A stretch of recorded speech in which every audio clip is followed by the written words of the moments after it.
Hey guys, just a quick one, something that we found sort of amusing that we thought someone out there might find interesting as well.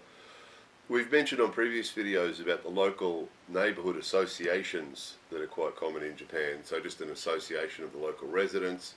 Everybody throws in a little bit of money every year and that supports that association that then does things like organise the local festivals and the rubbish collection locations and just the different administration of the local area sort of thing. So it's within, usually you'll have the town or city administration, and then within that you have these little local area associations. And usually they just run, everybody, it's just all volunteers, local members volunteer, and they have like a little committee, and then you have different people who are assigned different little tasks each year. So we mentioned that before on previous videos in relation to other things. And then within that association, quite often you'll have little smaller ones. So in this area we have the sort of the city, and then you have the local area one, and then there's another area one inside that. And then inside that there's another one of 9 residences, so 9 homes. Small association, so just this local little, they're not streets in Japan as we've talked about before, it's sort of like the block or half a block or something. 9 homes, only 9, so very small. And then you circulate within that 9 group, 9 members or 9 homes, 9 households, let's call it that.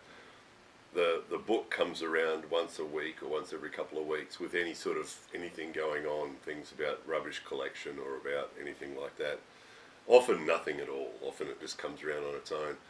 And then every year one person rotates around, and one household becomes the leader for the year, right? Which just means you have to coordinate the taking around of the information, the collecting of information and the dispersing of information that's relevant to the local 9 households, and collecting money if it needs to be collected and things like that, right? So it's our turn. So an older gentleman from nearby came over with a big bag, big paper bag or shopping bag sort of thing, and inside the shopping bag was a notebook that has been used to record the goings on in this 9-member group for the last 50 years, right? So that was the first thing. Like, wow, look at this notebook. So I went back to the beginning, and yeah, the first entry was in there was 50 years ago. Right, so, and you can see everything that's happened in amongst these 9 households in the last 50 years. Okay, so that was pretty interesting. But more interesting, look at this. So there's nothing actually in it, right? This is so Japan. This is so Japan. There's nothing in this box. Okay, at some stage in the past, it must have been used to put money in, or to put important papers in, or put something in. But have a look at it. It's old. It's really old, right? You can see by the way it's constructed. This is the way boxes like this used to be constructed in the good old days, right? So it's really old. It's really old. It's classic. It's a classic piece. And it's empty, right? So, I mean, this is so Japan. This is so classic.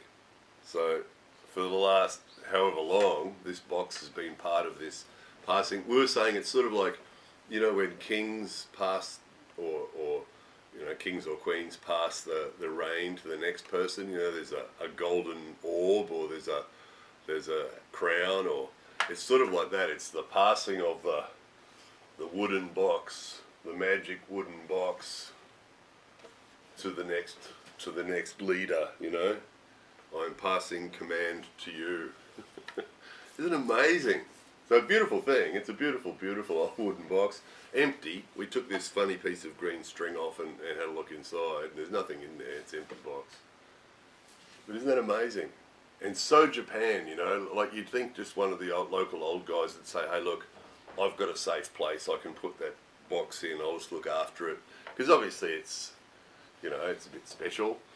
So you'd think they'd just put it on a shelf somewhere and say, look, we'll just leave it at Mr. Suzuki's house, you know, he can keep it on a shelf there so that it's safe.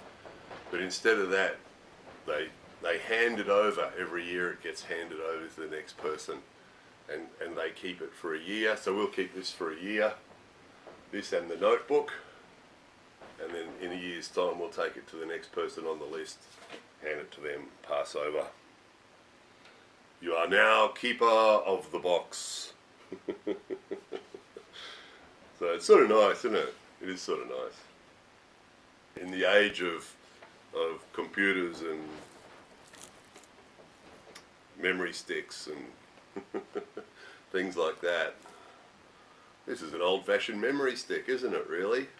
At one stage it would have been full of interesting old little scrolls of paper, you'd imagine, wouldn't you, in a box like this?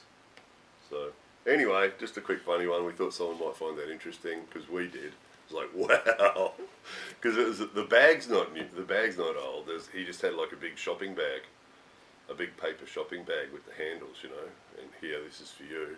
And on top was the book, and that was pretty. Wow, look at this. That's like, you know, 50-year-old book. That's pretty amazing.